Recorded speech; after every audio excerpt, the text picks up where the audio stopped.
Both George W. Bush and Barack Obama have declared that Islam is a religion of peace. Anjem Chowdhury begs to differ. You can't say that Islam is a religion of peace, because Islam, it does not mean peace. Islam is means Islam submission. So the Muslim is the one who submits. You know, there's a place for violence in Islam. There's a place for jihad in Islam. Chowdhury is the leader of Islam for UK, a group recently banned in Britain under the country's counter-terrorism laws.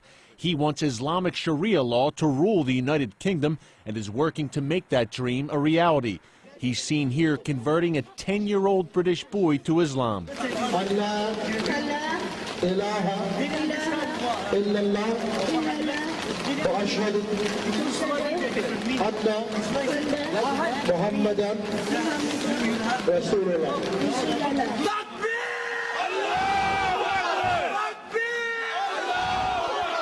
Islamic radicals in the United States are usually pretty savvy. They wear suits and ties. They speak, at least publicly, in moderate tones. But here in London, it's often a different story. Anjem Chowdhury has praised the 9/11 hijackers and called for the execution of Pope Benedict.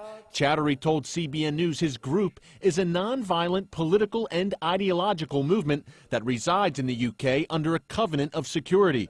Yet he openly praises violent jihad. The Quran is full of, jihad is the most talked about duty in the Quran after Tawheed, belief.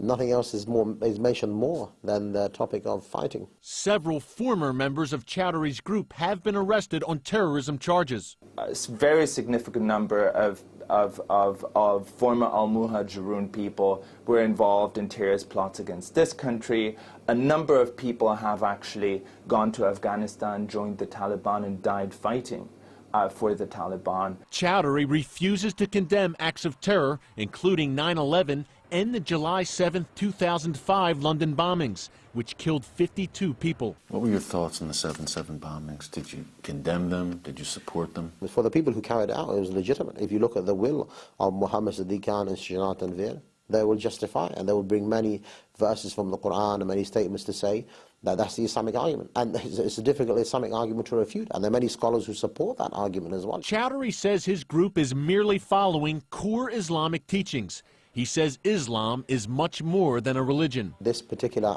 belief is more than just a religion. It's not just a spiritual belief.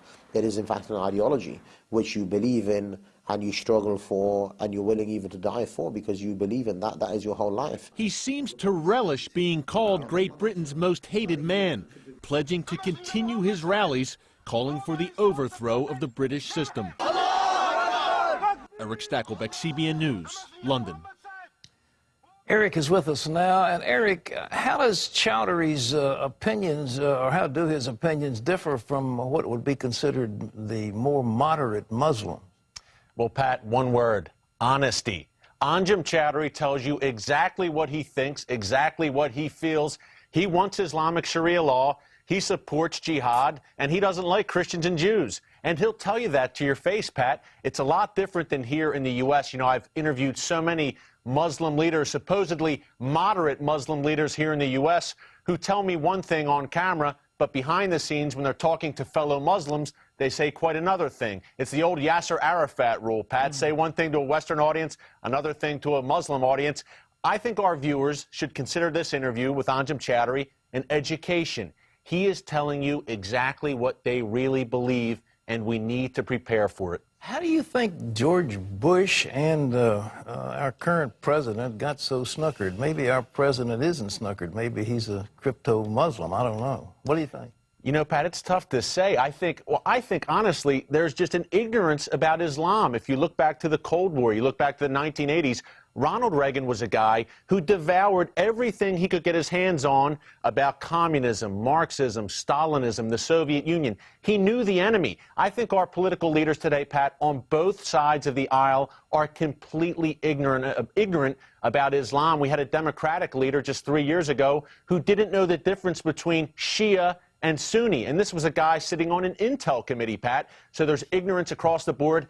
And the reality here, Pat, let's face it, it's difficult to accept. It's not a pleasant reality that Islam it has a violent streak. It's much easier to sugarcoat it and say, hey, Islam is a religion of peace. We can reason with these people. No. I sat down with Anjem Chowdhury for over an hour there in London, Pat, and I'll tell you, you can't reason with him. He's not going to budge from this belief, and that belief is jihad.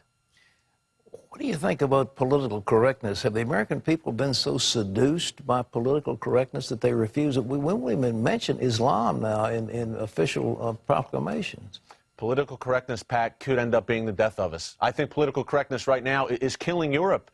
The reluctance, once again, to identify not only the enemy, but what the enemy believes. This is what they believe. And, Pat, as Chowdhury said, they're getting this from the Quran. They're getting it from the Hadith. I wish it wasn't so, but it is. And it's been in there for 1,500 years. And to them, this is unchanging. It can't be changed. What we need is some Muslims. We can't do it. Some Muslims have to step up, look at the Quran and say, hey, we have to bring this up to date to the 21st century. It's not the 7th century anymore. We need to bring it into the modern day. We need to strike these verses about jihad and try to translate in a way that it doesn't apply to the present day. That's a very, very tall order, Pat. As you know, that's what we need. I don't know that we'll get it.